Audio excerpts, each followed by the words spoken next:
Para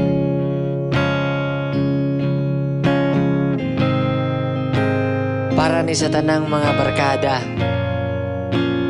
nga panalagsa na lang mag-abot, panalagsa na lang magtapok. Hinaot no nga sa simpleng panahon, kamayng higayon, mag-aabot na pud ta.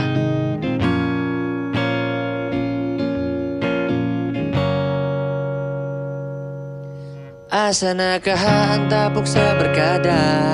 Pwede bang mag-abot bisag panalagsa? Puro na may pamilya, panangid lang sa sawa.